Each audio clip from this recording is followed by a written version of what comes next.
गर्मी में ससुराल की छोटी बहू और बड़ी बहू। सुबह के 7 बज रहे हैं और किचन में खाना बनाती हुई सौम्या अपने आप से कहती है, उफ, आज तो किचन में सांस लेना भी मुश्किल हो रहा है। इतनी ज्यादा गर्मी है कि लग रहा है जैसे आग बरस रही हो। तभी रसोई के दरवाजे पर माला आती है और सौम्या से कहती है, सौम्या बेटा, नाश्ता और खाना तैयार हो गया कि नहीं? जल्दी से टेबल पर लगा दे, सबको भूख लग रही होगी। हाँ माँ जी, बस सब कुछ तैयार ही है। आप बस 5 मिनट रुकिए, मैं सब कुछ डाइनिंग टेबल पर लगा देती हूँ। माला चली जाती है और सौम्या फिर से काम में जुट जाती है। तभी उसकी दोनों बेटियां सुमन और किरण स्कूल की यूनिफॉर्म पहनकर दौड़ती हुई किचन में आती हैं और कहती हैं, माँ, आज आपने हमारे टिफिन के लिए सैंडविच बनाया है ना? कल आपने वादा किया था कि आज सैंडविच ही देंगी। ओह माँ, मुझे और दीदी को स्कूल में सैंडविच ही ले जाना है। जल्दी से पैक कर दीजिए वरना बस छूट जाएगी। हाँ मेरे बच्चों, मैंने तुम दोनों के लिए सैंडविच बना दिया है और बैग में भी रख दिए हैं। अब तुम लोग बाहर बैठो, मैं नाश्ता ला रही हूँ। सुमन और किरण खुशी खुशी बाहर चली जाती हैं। थोड़ी देर के बाद सौम्या सभी के लिए नाश्ता लगा देती है। देवर जी, आपके लिए एकदम गरम गरम आलू के पराठे। थैंक यू सो मच भाभी, आप मेरी पसंद का कितना ख्याल रखती हो। और बेटा, मेरे लिए तुमने ओट्स बना दिए है ना? डॉक्टर ने मुझे हल्का नाश्ता करने को कहा है। हाँ पिताजी, आपके लिए मैंने बिना चीनी और बहुत सारी सब्जियों वाले ओट्स बनाए हैं। ये लीजिए आपका नाश्ता। सौम्या एक एक करके सबको खाना परोसना शुरू करती है। वो पहले महेंद्र को देती है, फिर राजेश को और फिर राकेश को और फिर अपनी सास और दोनों बेटियों को। सभी नाश्ता करने लगते हैं। नाश्ता करके राजेश कहता है, अरे सौम्या, मेरी काली वाली घड़ी नहीं मिल रही है, जरा ढूंढ दो। मुझे पता था राजेश कि आपको सामने रखी चीजें भी नहीं दिखेंगी। मैंने वो घड़ी पहले ही ढूंढकर ड्रेसिंग टेबल पर रख दी है। नाश्ता खत्म होने के बाद सबके सब अपने अपने काम पर चले जाते हैं। सौम्या ढेर सारे कपड़े धोती है, फिर उन्हें लेकर वो छत पर फैलाने के लिए जाती है। तभी बगल वाली छत पर रीना और मीना भी कपड़े फैलाते नजर आती हैं। सौम्या उन्हें हंस हंस कर काम करते देखकर कहती है, अरे रीना और मीना, क्या बात है भाई? आज तो तुम दोनों देवरानी जेठानी के बीच बहुत बातें हो रही है। अरे सौम्या दीदी, हम दोनों साथ में कपड़े धोते हैं, सुखाते हैं और हंसी मजाक करते हैं। इससे काम का बोझ नहीं लगता और समय कट जाता है। हाँ सौम्या, मेरी देवरानी मुझे इतना सपोर्ट करती है कि मुझे घर का काम का भी काम लगता ही नहीं है। ये तो बहुत अच्छी बात है। तुम दोनों का तालमेल देखकर बहुत खुशी होती है। पर तुम आजकल बाहर बिल्कुल नहीं दिखती, क्या बात है? बहुत ज्यादा व्यस्त रहने लगी हो। क्या बताऊं रीना, घर का इतना सारा काम होता है कि मुझे बाहर कदम रखने का भी मौका नहीं मिलता। थोड़ी देर के बाद सौम्या कपड़े सुखाकर नीचे आती है और अपने कमरे में जाकर आराम करती है। शाम को वो सब्जी लेने बाजार जाती है। वहाँ फिर से उसे रीना और मीना मिल जाती हैं। रीना और मीना सौम्या से बातें करने लगते हैं। अरे सौम्या, आप भी सब्जी लेने आई है? हम दोनों मशरूम ढूंढ रहे थे पर आज कहीं मिल ही नहीं रहा। दरअसल मेरी जेठानी जी को आज मशरूम खाने का मन था, इसलिए हम दोनों बाजार के चक्कर काट रहे हैं। मेरी देवरानी मेरा बहुत ख्याल रखती है और मैं भी कभी इसे अकेले काम नहीं करने देती। आप भी तो सारे दिन अकेले काम में लगी रहती हो। मेरी मानो तो आप भी जल्दी से एक देवरानी ले आइए, आपको भी आराम मिलेगा। हाँ, मैं भी यही सोच रही हूँ। अकेले काम करते करते अब थकान होने लगी है। काश कोई मदद करने वाला आ जाए तो मेरे भी हाथ बट जाए कामों में। तभी सौम्या का फोन बजता है। उसकी सास का फोन है। वो तुरंत फोन उठाती है। तब माला कहती है, सौम्या कहाँ है? तू जल्दी घर आ, बहुत जरूरी काम है। पंडित जी घर आए हुए हैं। जी माँ जी। सौम्या जल्दी से घर पहुँचती है। हॉल में पंडित जी सोफे पर बैठे हैं और उनके सामने कई सारी फोटोज फैली हुई हैं। माला सौम्या से कहती है, देख बहू, पंडित जी ये फोटो लाए हैं। ये लड़की हमारे राकेश के लिए बहुत अच्छी रहेगी। इसका नाम सेजल है। लड़की तो बहुत सुंदर है माँ जी। लड़की पढ़ी लिखी और संस्कारी लग रही है। पंडित जी, परिवार कैसा है इनका? भाई, परिवार बहुत अच्छा है बेटी। लड़की इकलौती है और बहुत लाड प्यार में पली है। कल का दिन शुभ है, आप लोग जाकर देख आइए। अगले दिन पूरा परिवार सेजल को देखने उसके घर जाता है। सेजल एक सुंदर नीले रंग का सूट पहनकर हाथ में चाय की ट्रे लेकर आती है। उसे देखकर माला कहती है, सेजल बेटा, अपने बारे में कुछ बताओ। तुम्हें घर के काम और खाना बनाना तो पसंद है ना? जी आंटी, मैं पढ़ाई कर रही थी तो मुझे बहुत ज्यादा खाना बनाना तो नहीं आता, लेकिन मैं सब सीख लूंगी। बहुत अच्छी बात है बेटा, हमें तुम्हारी सादगी बहुत पसंद आई। राकेश, तुम्हें कुछ पूछना है? अरे नहीं पिताजी, मुझे रिश्ता मंजूर है। सेजल बहुत प्यारी है। इस तरह राकेश और सेजल का रिश्ता पक्का हो जाता है और 2 महीने के अंदर शादी की तारीख निकल आती है। इधर सेजल के घर में उसकी माँ रसोई में खाना बना रही हैं, तभी सेजल वहाँ आती है और कहती है, माँ खाना बनाया नहीं, मुझे बहुत भूख लग रही है, जल्दी करो। अरे बेटा बना तो रही हूँ, वैसे भी किचन में इतनी गर्मी है कि यहाँ खड़े रहना मुश्किल हो रहा है। सेजल मैं कह रही थी तू मेरी थोड़ी मदद करवा ले तो खाना जल्दी बन जाएगा। नहीं माँ, मुझसे नहीं होगा इस गर्मी में रसोई में काम, आप ही बना लो, तब तक मैं अपने कमरे में वेट करती हूँ। बेटा अब तो तेरी शादी भी नजदीक है, अगर अब भी रसोई का काम करना नहीं सीखोगी तो ससुराल में क्या करेगी। माँ आपको तो पता है ना कि मुझे एसी में रहना पसंद है, मैं इस तपती गर्मी में किचन में काम बिल्कुल नहीं कर सकती। अरे बेटा हर औरत को शादी के बाद किचन संभालना पड़ता है। माँ मैं वहाँ सब देख लूंगी, अभी तो आप बना रही हो ना, प्लीज मुझे जाने दो, मुझे अपना सीरियल देखना है। ऐसा कहकर सेजल वहाँ से चली जाती है। सेजल की माँ अपना सिर पकड़ लेती है। समय तेजी से बीतता है और शादी का दिन आ जाता है। बहुत धूमधाम से शादी होती है और सेजल दुल्हन बनकर सौम्या के घर आती है। गृह प्रवेश के बाद सेजल अपने कमरे में जाती है। वो गर्मी से परेशान है, जल्दी से वॉशरूम में जाकर चेंज करके आती है और पलंग पर बैठी है। तब राकेश उसे पानी देते हुए कहता है, सेजल थक गई होगी ना, ये लो पानी पियो, अब ये तुम्हारा ही घर है। राकेश मुझे तो गर्मी बिल्कुल बर्दाश्त नहीं है, शुक्र है इस कमरे में एसी लगा हुआ है, वरना मेरा दम घुट जाता। बातें करने के बाद दोनों सो जाते हैं। अगले दिन सुबह माला सेजल के कमरे में आती है। सेजल अभी अभी सोकर उठी है और तैयार हो रही है।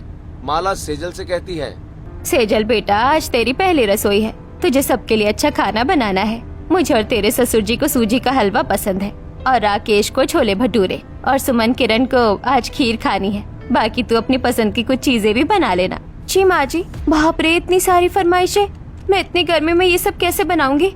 माँ ने सही कहा था कि किचन की आदत डाल लूं। तभी सौम्या कमरे के बाहर खड़ी सेजल का चेहरा देखती है। वो मुस्कुराते हुए अंदर आती है और कहती है, क्या सोच रही हो सेजल, यही ना कि अकेले इतना सब कुछ कैसे बनाओगी। कोई बात नहीं, घबराओ मत, मैं हूँ ना, चलो हम दोनों मिलकर किचन में कमाल करेंगे। थैंक गॉड जेठानी जी, आपने मेरा दिल जीत लिया। मुझे तो लग रहा था कि आज मेरा बुरा हाल होने वाला है। सेजल बेटा तेरी जेठानी बहुत अच्छी है, उसे सबका ख्याल रहता है। तेरी पहली रसोई की तैयारी उसने सुबह उठकर ही कर ली है। ये सुनकर सेजल खुश हो जाती है। दोनों किचन में जाती हैं। सौम्या सेजल को सब्जी काटने के लिए कहती है, लेकिन सेजल को चाकू पकड़ना भी ठीक से नहीं आता। ये देखकर सौम्या सिखाते हुए कहती है, सेजल क्या तुमने घर पर कभी सब्जी नहीं काटी? ये देखो हाथ बचाकर ऐसे काटते हैं। नहीं दीदी, मम्मी कभी मुझे किचन में घुसने ही नहीं देती थी, वो कहती थी कि तू आराम कर। कोई बात नहीं, मैं तुम्हें सब सिखा दूंगी, धीरे धीरे तुम भी एक्सपर्ट बन जाओगी। मैं भटूरे तलती हूँ, तुम हलवा चलाओ। सौम्या ने सारा भारी काम खुद किया है और सेजल से सिर्फ छोटी मोटी मदद ली है। फिर दोनों ने मिलकर डाइनिंग टेबल पर खाना लगाया। सभी लोगों ने खाना खाया। खाना बहुत स्वादिष्ट बना था। महेंद्र बोला, वाह सेजल बेटा वाह, पहले ही दिन तुमने हमारा दिल जीत लिया। खाना बहुत बढ़िया बना है। हाँ बेटा, और ये खीर तो लाजवाब बनी है। चाची मुझे थोड़ा और पनीर दो ना, आपने बहुत अच्छा बनाया है। मेरी मम्मी भी बिल्कुल ऐसा ही बनाती है। हाँ बेटा, वैसे आपकी मम्मी ने ही मुझे पनीर बनाना सिखाया है। खाना खाने के बाद सभी लोग सेजल को नेक देते हैं और अपने अपने काम पर चले जाते हैं। सेजल खुश हो जाती है। अगले दिन सुबह सौम्या जल्दी उठकर किचन में काम शुरू कर देती है। बहुत देर हो जाती है पर सेजल बाहर नहीं आती। नाश्ता बनाने के बाद सौम्या हॉल में आती है और अपनी सास से कहती है, माँ जी सेजल अभी तक उठी नहीं क्या?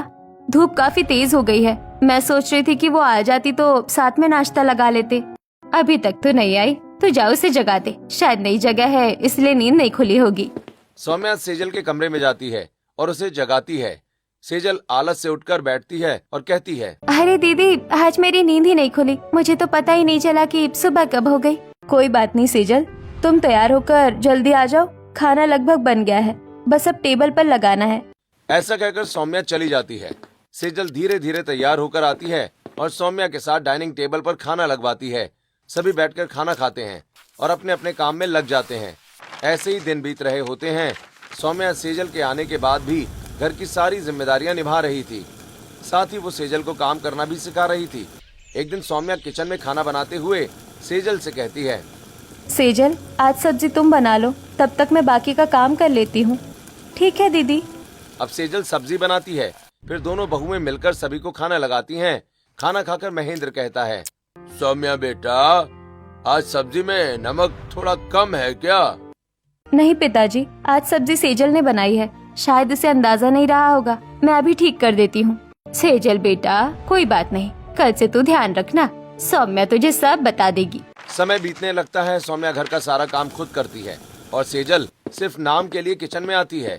एक दिन माला सेजल से कहती है, सेजल बेटा, आज तुम पूरा खाना बनाकर खिलाओ, सौम्या को थोड़ा आराम करने दो। फिर से वही मुसीबत, अब मैं क्या बहाना बनाऊं? दीदी तो बैठी रहेगी और मैं किचन में जलती रहूंगी। सेजल को परेशान देखकर सौम्या कहती है, चिंता मत करो सेजल, मैं तुम्हारे पास ही खड़ी रहूंगी और तुम्हें बताती रहूंगी। चलो आज पूड़ियाँ बनाते हैं। दोनों किचन में जाती हैं। सौम्या उसे तेल गरम करना, पूड़ियाँ बेलना और दाल में तड़का लगाना सिखाती है और मन ही मन सोचती है, अच्छा है सेजल काम सीख जाएगी तो मुझे भी कल से थोड़ा आराम मिलेगा। लेकिन तभी सेजल मन ही मन सोचती है, हे भगवान, इतनी गर्मी में काम करना तो किसी बहुत बड़ी सजा जैसा है। मुझे कुछ भी करके कुछ ऐसा करना होगा कि मेरी जेठानी काम करे और मुझे काम न करना पड़े। धीरे धीरे समय बीतता है, लेकिन सेजल के आने से सौम्या का काम कम नहीं होता। एक दिन सौम्या सुबह उठकर बागीचे की सफाई कर रही थी और उसके बाद उसने पूरे घर का झाड़ू पोछा भी किया। तभी गर्मी की वजह से अचानक उसके सिर में तेज दर्द होने लगा। पसीने से भीगी हुई सौम्या हॉल में सोफे पर आकर बैठ गई। उसके सास ससुर पहले से ही हॉल में मौजूद थे। माला सौम्या को देखकर कहती है, सौम्या, क्या हुआ बेटा, तेरा चेहरा इतना लाल क्यों पड़ गया है? कुछ नहीं माँ जी, बस थोड़ा चक्कर जैसा आ रहा है। धूप में बगीचा साफ किया ना, शायद उसी की वजह से सिर में बहुत तेज दर्द हो रहा है। अरे बेटा, तू तो पसीने से लथपथ है। चल तू जाकर अभी पंखे के नीचे लेट जा, तू वैसे इतना काम करती है, आज आराम कर, किचन आज सेजल संभाल लेगी। माला की बात सुनकर सौम्या अपने कमरे में चली जाती है। तभी सेजल उठकर बाहर हॉल में आती है तो माला उससे कहती है, सेजल देख, सौम्या की तबीयत ठीक नहीं है, उसे बहुत तेज सिर दर्द है। आज का सारा खाना तुझे ही बनाना होगा। क्या? सारा खाना मुझे अकेले बनाना पड़ेगा? माँ जी, किचन में तो बहुत गर्मी है, मैं कैसे कर पाऊंगी? सेजल, सौम्या रोज इसी गर्मी में काम करती है, आज उसकी तबीयत खराब है तो क्या घर के लोग भूखे रहेंगे? जाओ जाकर खाना बना। सेजल पैर पटकते हुए किचन में जाती है। रसोई का तापमान देखते ही उसकी हालत खराब होने लगती है। वो मनी मन अपनी जेठानी को कोसने लगती है। हे भगवान, ये दाल सब्जी रोटी सब कुछ मुझे अकेले बनाना पड़ेगा। ये दीदी भी आज ही बीमार पड़ी है। अब समझ आया मम्मी क्यों कहती थी कि काम सीख ले। सेजल जैसे तैसे पसीने में भीगते हुए खाना बनाती है और डाइनिंग टेबल पर खाना लगा देती है। सभी लोग खाना खाने के लिए डाइनिंग टेबल पर बैठ जाते हैं। तब माला के आवाज देने पर सौम्या भी खाना खाने के लिए डाइनिंग टेबल पर आती है। सभी लोग खाना खाना शुरू करते हैं। खाना खाकर महेंद्र कहता है, अरे वाह सेजल बेटा, तुमने तो बहुत अच्छा खाना बनाया है। सौम्या ने तुम्हें वाकई में अच्छा सिखा दिया है। हाँ, आज सेजल ने साबित कर दिया कि वो भी घर संभाल सकती है। बेटा सेजल, अब से तुम रोज खाना बना लिया करो और सौम्या ऊपर के भारी काम कर लेगी, इससे दोनों का बोझ कम होगा। वैसे सौम्या, तुमने सेजल को काफी अच्छी ट्रेनिंग दी है, खाना अच्छा बना है। हाँ सेजल, भैया सही कह रहे हैं, भाभी ने तुम्हें सब कुछ सिखा दिया। आज तो तुम मेरे टिफिन में 2 रोटियां ज्यादा ही रखना। चाची, हम दोनों के लिए भी आप रोज टिफिन में अच्छा अच्छा खाना बनाना। क्या? रोज खाना बनाना? नहीं नहीं, ये तो मेरे लिए सजा जैसा है। मुझे कुछ तो ऐसा करना पड़ेगा कि सब कहे कि सेजल से काम नहीं होगा। अगले दिन सुबह सेजल अपना सिर पकड़कर हॉल में आती है और अपनी सास से कहती है, आह माँ जी, मेरा सिर फटा जा रहा है। मुझे लगता है कल की गर्मी की वजह से मुझे भी लू लग गई है। हाँ बेटा, गर्मी बहुत है, हो सकता है तुझे लू लग गई हो। अपने कमरे में जाकर आराम कर ले। तभी सौम्या वहाँ आती है और ये सब सुनकर कहती है, अरे सेजल, क्या हुआ? तुम्हारे सर में दर्द है, तुम जाकर आराम करो, मैं देख लूंगी सब। सेजल अपना सिर पकड़कर अपने कमरे में जाकर लेट जाती है और सौम्या किचन में जाकर खाना बनाने लगती है। खाना बनाते हुए सौम्या मनी मन सोचती है, बेचारी सेजल के सर में दर्द है, ऐसा करती हूँ कि उसे थोड़ा फ्रूट जूस दे देती हूँ, उसे अच्छा लगेगा। यही सोचकर सौम्या फ्रूट जूस बनाती है और उसे लेकर सेजल के कमरे में जाती है तो देखती है कि सेजल तेज आवाज में मोबाइल पर गाने सुन रही है।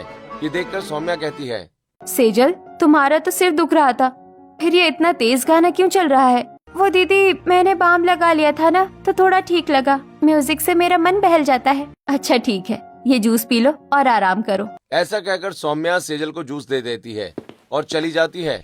अगले दिन सौम्या माला से कहती है, माँ जी चलिए मॉल चलते हैं, घर का काफी सारा सामान लाना है। हाँ बेटा, वैसे सेजल को भी ले लेती। सेजल बता रही थी राकेश का फोन आया था कि वो थोड़ा जल्दी आएगा, इसीलिए उसे रहने देते हैं। ठीक है बहू, चलो हम दोनों चलते हैं, शॉपिंग भी हो जाएगी और थोड़ा बाहर की हवा भी लग जाएगी। सौम्या और माला दोनों मॉल जाते हैं और वहां से सौम्या अलग अलग तरह के मसाले, दाल, तेल और घर की बाकी चीजें खरीदती है। तभी राकेश का फोन माला के पास आता है। वो माला से कहता है, माँ आप जल्दी घर आ जाओ, सेजल के हाथों में बहुत दर्द हो रहा है और आते आते दर्द की दवा भी लेते आना। क्या सेजल के हाथ में बहुत दर्द है? पर अभी तो वो ठीक थी। ठीक है, हम अभी सामान लेकर वापस आते हैं। माला फोन रखकर सौम्या को सारी बातें बताती है। माला और सौम्या दोनों सेजल के लिए दर्द की दवा लेती हैं और घर के लिए निकल जाती हैं। सौम्या और माला घर पहुंचती हैं तो देखती हैं कि सेजल अपना दाहिना हाथ पकड़कर बैठी है। वो माला से कहती है, माँ जी पता नहीं अचानक क्या हुआ, मेरा ये सीधा हाथ बिल्कुल नहीं उठ रहा, बहुत तेज खिंचाव हो रहा है। कोई बात नहीं सेजल, ये लो दवा, इसे खा लो, आराम करो, मैं खाना बना लेती हूँ। चाची मैं दवाई खाने के लिए पानी लेकर आती हूँ। नहीं किरण, पानी मेरे कमरे में रखा है, मैं खा लूंगी। हाँ बहू, तुम अपने कमरे में जाकर आराम करो, आज सारा काम सौम्या बहू देख लेगी। हमारी सौम्या बहू तो हमेशा से ही सब कुछ संभालती आई है, इस घर की जिम्मेदारी उसी पर तो है। जाओ बेटा तुम कमरे में जाओ, और राकेश तू भी जाओ, उसका ख्याल रख। और सौम्या तुम जल्दी से खाना बना लो, बहुत भूख लग रही है। अब सेजल अपने कमरे में चली जाती है और सौम्या रसोई में जाकर खाना बनाने लगती है और सभी के लिए डाइनिंग टेबल पर खाना परोसती है। सेजल भी खाना खाने बैठती है। तभी पनीर के कटोरे को देखकर सेजल उसे दाहिने हाथ से उठाते हुए कहती है, भाभी पनीर से बहुत अच्छी खुशबू आ रही है, लगता है आपने बहुत ही टेस्टी पनीर की सब्जी बनाई है। ऐसा कहकर सेजल अपनी प्लेट में सब्जी निकालने लगती है। तब सौम्या हैरान होकर सेजल से कहती है, अरे सेजल, तुम्हारे ये हाथ तो अभी उठ ही नहीं रहा था, इतनी जल्दी ठीक कैसे हो गया? वो दीदी, वो आपने जो दवा दी थी ना, उसका असर है। सौम्या को अब शक होने लगा था कि सेजल जानबूझकर बहाने बना रही है। सभी लोग खाना खा लेते हैं और अपने कमरे में जाकर आराम करते हैं। अगले दिन शाम को सुमन और किरण सौम्या के पास आती हैं और कहती हैं, माँ कल हमारे स्कूल में टेस्ट है, प्लीज हमें थोड़ा पढ़ा दीजिए, हमें कुछ समझ नहीं आ रहा। हाँ सौम्या, बच्चों की पढ़ाई बड़ी जरूरी है, तुम इन्हें पढ़ाओ और आज सेजल खाना देख लेगी। हाँ बेटा सेजल, तू आज खाना बना ले और ससुर जी के लिए खीर जरूर बनाना, उनका बहुत मन है। खीर? इस गर्मी में घंटों दूध उबालना पड़ेगा, अब क्या करूँ? अब सेजल किचन में जाती है, खाना बनाना शुरू करती है। वो आटा गूंथ रही होती है कि तभी सौम्या बच्चों को पढ़ाने के बाद किचन में आती है और कहती है, लाओ सेजल, मैं रोटियां बेल देती हूँ, तुम बस सेक लो, जल्दी काम खत्म हो जाएगा। ठीक है दीदी। जैसे ही सौम्या रोटी बेलकर तवे पर डालती है, सेजल जानबूझकर अपनी उंगली तवे के पास ले जाती है और जोर से चिल्लाती है, मेरी उंगली जल गई, बहुत जोर से जलन हो रही है, अब मुझसे काम नहीं होगा। अरे सेजल, ध्यान से काम करना चाहिए, ऐसा करो तुम जाकर बर्फ लगाओ, मैं कर लूंगी। सेजल फिर से बर्फ निकालकर उंगली पर लगाते हुए बाहर चली जाती है और सौम्या रोटियां बनाने लगती है। थोड़ी देर के बाद महेंद्र बाहर से लौटता है और अपने साथ 2 लट्टू लेकर आता है। वो किरण और सुमन को लट्टू देते हुए कहता है, सुमन, किरण, देखो दादाजी तुम्हारे लिए क्या लाए हैं, चलो आओ लट्टू नचाते हैं। बच्चे लट्टू नचाने लगते हैं। तभी सेजल अपने कमरे से बाहर आती है और दोनों को लट्टू नचाता देखकर कहती है, अरे वाह लड्डू, देखो मैं इस लड्डू को अपनी उंगली पर नचा सकती हूँ। क्या चाची आप सच कह रही है, आप लड्डू को उंगली पर नचा सकती है? चाची हमें नचा कर दिखाओ ना, एक उंगली पर लड्डू। सेजल उसी उंगली पर लट्टू नचाने लगती है जिसे उसने अभी अभी जला हुआ बताया था। तभी सौम्या वहां आ जाती है और सेजल को उंगली पर लट्टू नचाता देख कहती है, अरे सेजल, अभी तो तुम्हारी ये उंगली जली थी और अब तुम इस पर लड्डू नचा रही हो। अरे दीदी, मैंने बर्फ लगा लिया था ना तो ठीक हो गई। अच्छा, तो उंगली लड्डू नचाने के लिए ठीक है पर रोटी सेकने के लिए जली हुई है, इसका मतलब है कि मेरा शक सही है और सेजल जानबूझकर काम से बचने के लिए ये नाटक करती है। अब बहुत हुआ, इसे सबक सिखाना ही पड़ेगा। अगले दिन सुबह सौम्या सेजल के कमरे में आकर उससे कहती है, सेजल मैं घर की साफ सफाई करने जा रही हूँ, तुम किचन में जाकर खाना बना लो। दीदी मेरी तबीयत थोड़ी ठीक नहीं लग रही है, क्या मैं आज आराम कर लूँ?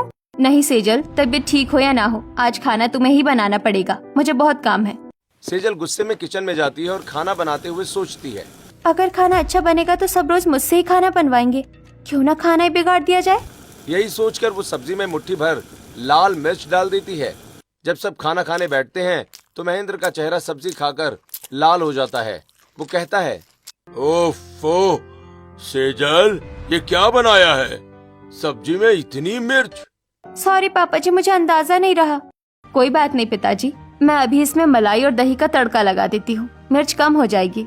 सौम्या सब्जी को रसोई में ले जाती है, उसमें मलाई डालती है और दही का तड़का लगा देती है, फिर वापस ले आती है और सभी लोग खाना खा लेते हैं।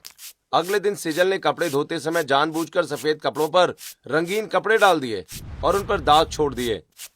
फिर तब राकेश ने पहनने के लिए शर्ट निकाली तो कपड़ों पर लगे कलर को देखकर गुस्सा होते हुए बोला, सेजल, ये मेरी ऑफिस की शर्ट का क्या हाल कर दिया, इस पर नीले दाग लग गए हैं। क्या करूं राकेश, मुझे कपड़े धोना नहीं आता। आवाज सुनकर सौम्या कमरे में आती है और राकेश से कहती है, कोई बात नहीं राकेश, तुम मुझे दे दो, मैं इसे फिर से साफ कर दूंगी। ऐसा कहकर सौम्या शर्ट को बाथरूम में ले जाकर उसे फिर से धोकर फैला देती है। अगले दिन सुबह माला सेजल को अपनी साड़ी देते हुए कहती है, सेजल बेटा, जरा मेरी साड़ी प्रेस कर दो, मुझे कहीं जाना है। ऐसा कहकर माला वहाँ से चली जाती है। सेजल साड़ी को प्रेस करते हुए जानबूझकर जला देती है और फिर हॉल में अपनी सास के पास आकर साड़ी देते हुए कहती है, माफ कीजिएगा माँ जी, लेकिन मुझे प्रेस करना अच्छी तरह नहीं आता, इसलिए साड़ी जल गई। हे भगवान, इस लड़की से कोई भी काम अच्छे से नहीं होता ना। आज के बाद तू ही घर के काम किया कर, इससे तो कुछ ठीक तरह नहीं होता, खाना भी बिगाड़ देती है और बाकी काम भी। सौम्या सब समझ रही थी कि सेजल जानबूझकर काम बिगाड़ रही है ताकि सारा बोझ वापस सौम्या पर आ जाए। तभी पड़ोसन रीना और मीना घर आती हैं। रीना सौम्या से कहती है, सौम्या, हम सब बहुओं ने मिलकर अपने लिए किटी पार्टी रखी है, तुम भी चलो हमारे साथ। नहीं रीना, घर का बहुत काम है, मुझे रुकना पड़ेगा, तुम लोग जाओ। दीदी आप घर देखिए, मैं चली जाती हूँ, वैसे भी मैं घर में बोर हो रही हूँ। सेजल तैयार होकर पार्टी में चली जाती है और सौम्या घर का सारा काम अकेले करती है। सौम्या को बहुत बुरा लगता है कि उसकी देवरानी इतनी स्वार्थी है। वो मन ही मन सोचती है, अब पानी सिर से ऊपर जा रहा है। सेजल को ये एहसास कराना जरूरी है कि परिवार एक टीम की तरह होता है, बोझ नहीं। शाम को राजेश और राकेश ऑफिस से वापस आ जाते हैं। राकेश सभी लोगों से कहता है, माँ, एक बहुत बड़ी खुशखबरी है। मेरे बॉस जो बहुत बड़े खाने के शौकीन हैं, वो प्रमोशन की बात कर रहे हैं। मैंने उन्हें कल दोपहर के खाने पर बुलाया है। अगर उन्हें खाना पसंद आया तो मेरा प्रमोशन पक्का, समझिए। ये तो बहुत अच्छी खबर है, उनके स्वागत में कमी नहीं रहनी चाहिए। उनके साथ हमारे ऑफिस का बाकी स्टाफ भी आएगा, लगभग 15 लोग हो जाएंगे। सेजल, तुम सबके लिए खाना बना लोगी ना? 15 लोगों का खाना और मैं? हाँ, क्यों नहीं। सेजल बहुत अच्छा खाना बनाती है, मैं मदद करूँगी ना, हम दोनों मिलकर सब संभाल लेंगे। हाँ दीदी, अगर आप साथ हो तो मैं बना लूंगी, वरना 15 लोगों का खाना मेरे बस का नहीं है।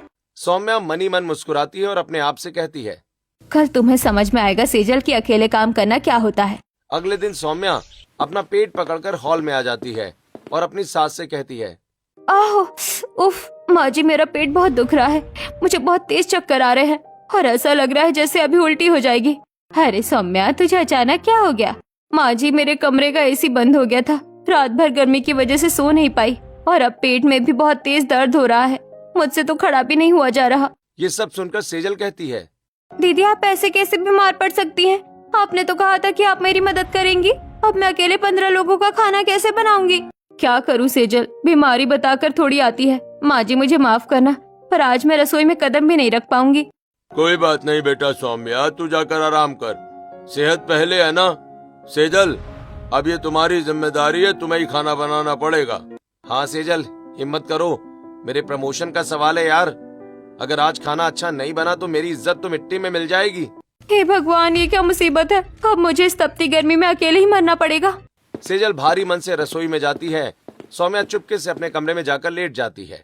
इधर किचन में सेजल खाना बनाना शुरू करती है।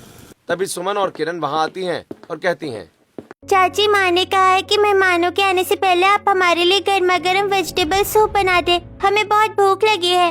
बेटा अभी मुझे इतना सारा खाना बनाना है, सूप बाद में बना दूंगी ना। नहीं चाची, माँ ने कहा था कि आप बहुत अच्छा सूप बनाती हैं, प्लीज बना दीजिए। सेजल चिढ़ते हुए उन दोनों को सूप बनाकर दे देती है। दोनों सूप लेकर वहाँ से चली जाती हैं। तभी सौम्या पेट पकड़कर किचन में आती है और कहती है, सेजल, छोटे बर्तनों में खाना नहीं बनेगा, जाओ स्टोर रूम से वो बड़े भगोने निकाल लाओ और उन्हें अच्छे से मांज लेना। क्या, वो भारी बर्तन? दीदी मेरी कमर टूट जाएगी। अरे तुम तो जवान हो सेजल, थोड़ी मेहनत करोगी तो हाथ पैर खुल जाएंगे। चलो जल्दी करो, समय कम है और काम ज्यादा। मेरे पेट में दर्द है, वरना मैं भी कुछ काम कर लेती। ऐसा कहकर सौम्या वापस अपने कमरे में चली जाती है और सेजल स्टोर रूम से बड़े बर्तन घसीटते हुए लाती है और उन्हें साफ करती है। उसका बुरा हाल हो चुका है। वो सब्जियां काटने बैठती है तो उसे एहसास होता है कि 15 लोगों के लिए सब्जी काटना कितना थका देने वाला काम है। वो बार बार पानी पीने के लिए बैठ जाती है और कहती है, मैं तो गिर ही जाऊंगी, इतनी गर्मी और इतना सारा काम। जेठानी जी कैसे ये सब रोज अकेले कर लेती थी, मैंने तो कभी उनकी मदद भी नहीं की। तभी किचन में माला आती है और कहती है, सेजल जल्दी हाथ चलाओ बेटा, मेहमान आने ही वाले होंगे। ये क्या, अभी तक सिर्फ सब्जियां ही कटी है? माँ जी मैं पूरी कोशिश कर रही हूँ, पर बहुत गर्मी लग रही है। माला सेजल को समझाकर वहाँ से चली जाती है और सेजल फिर से काम में लग जाती है। थोड़ी देर बाद राकेश किचन में आता है और कहता है, सेजल क्या हुआ, खाना तैयार है? बॉस का फोन आया था, वो बस पहुँचने ही वाले हैं। मेरी इज्जत का सवाल है यार, प्लीज कुछ गड़बड़ मत करना। हाँ मैं बस कर ही रही हूँ। राकेश किचन से चला जाता है। सेजल डर के मारे जल्दी जल्दी हाथ चलाने लगती है। तभी सौम्या रसोई के चक्कर काटते हुए आती है। तब सेजल कहती है, दीदी आप आ गई, शुक्र है, मेरी थोड़ी मदद करा दीजिए। नहीं नहीं सेजल, मैं तो बस यहाँ अचार लेने आई थी, मुझे कुछ खट्टा खाने का मन कर रहा है। तुम करो करो, बहुत अच्छा कर रही हो। सौम्या अचार लेकर मुस्कुराते हुए चली जाती है। सेजल फिर से काम में लग जाती है। वो जल्दी जल्दी बड़े बड़े बर्तनों में सब्जी, दाल, चावल, खीर और हलवा बनाती है। अब वो सब्जी का भारी भगोना चूल्हे से नीचे उतारने की कोशिश करती है, तभी उसका हाथ फिसल जाता है और पूरी सब्जी फर्श पर बिखर जाती है। सेजल ये देखकर वहीं बैठकर जोर जोर से रोने लगती है। हाय मेरी किस्मत ही खराब है, अब मैं क्या करूँगी, सब खत्म हो गया। रोने की आवाज सुनकर पूरा परिवार रसोई में इकट्ठा हो जाता है। सौम्या भी दौड़ कर आती है। क्या हुआ सेजल, तुम रो क्यों रही हो? दीदी मुझसे बहुत बड़ी गलती हो गई, सारी सब्जी गिर गई। मैंने आपको हमेशा काम में अकेला छोड़ा, आज मुझे समझ आया कि अकेले काम करना कितना मुश्किल होता है। मुझे माफ कर दीजिए। अब समझ में आया सेजल कि किसी को अकेला छोड़ देने से क्या होता है। अरे दीदी आपकी आवाज तो बिल्कुल ठीक लग रही है और आप सीधी खड़ी भी है। हाँ सेजल, मुझे कुछ नहीं हुआ था, मैं बस तुम्हें ये एहसास कराना चाहती थी कि घर सबका होता है और काम भी मिलकर ही करना चाहिए। तुम जो बहाने बनाती थी वो मैं सब जानती थी। आप सही कह रही है दीदी, मैं बहुत स्वार्थी हो गई थी, मुझे अपनी गलती का एहसास हो गया है। कोई बात नहीं, अब रोना बंद करो, अभी भी समय है। तुम जल्दी से रायता और सलाद तैयार करो, मैं दोबारा सब्जी बना देती हूँ। ये सब देखकर घर के सभी लोग बहुत खुश हो जाते हैं। दोनों देवरानी जेठानी मिलकर किचन में फैली हुई सब्जी को साफ करती हैं, फिर बिजली की रफ्तार से काम शुरू करती हैं। सौम्या की फुर्ती और सेजल का नया उत्साह मिलकर जादू कर देते हैं। 1 घंटे में खाना फिर से तैयार हो जाता है। तभी बॉस अपने स्टाफ के साथ घर पहुंच जाते हैं। दोनों बहुएं सभी के लिए खाना परोसती हैं। सब लोग खाना खाते हैं। खाना खाने के बाद सभी हॉल में बैठे हैं। तब बॉस राकेश से कहते हैं, वेल राकेश, तुम्हारी पत्नी ने तो कमाल कर दिया यार, ऐसा खाना मैंने आज तक सच में कभी नहीं खाया। ये लो तुम्हारा प्रमोशन लेटर, तुम इसके हकदार हो। Thank you so much sir, ये सब इन दोनों की मेहनत का नतीजा है। मेहमानों के जाने के बाद पूरा परिवार हॉल में बैठा होता है। सब बहुत खुश हैं। भाई आज मुझे अपनी दोनों बहुओं पर बहुत गर्व है। तुम दोनों ने मिलकर घर की इज्जत बचा ली। पिताजी, अब जब राकेश का प्रमोशन हो गया है तो कल से हम एक काम वाली भी रख लेंगे ताकि घर का काम और आसान हो जाए। बिल्कुल सही कहा। और अब से घर में कोई बहानेबाजी नहीं चलेगी, सब मिलकर प्यार से रहेंगे। दीदी, कल से मैं आपके साथ हर काम में हाथ बटाऊंगी बिना किसी बहाने के। मुझे पता है सेजल, अब हम सिर्फ देवरानी जेठानी नहीं, सगी बहनों की तरह रहेंगे। अगले दिन से घर में एक नई सुबह होती है। मेड काम पर आ जाती है और सौम्या और सेजल मिलकर घर की जिम्मेदारियां हंसते हंसते निभाती हैं। घर में अब गर्मी तो है, पर रिश्तों में वही पुरानी ठंडक और प्यार वापस आ गया है।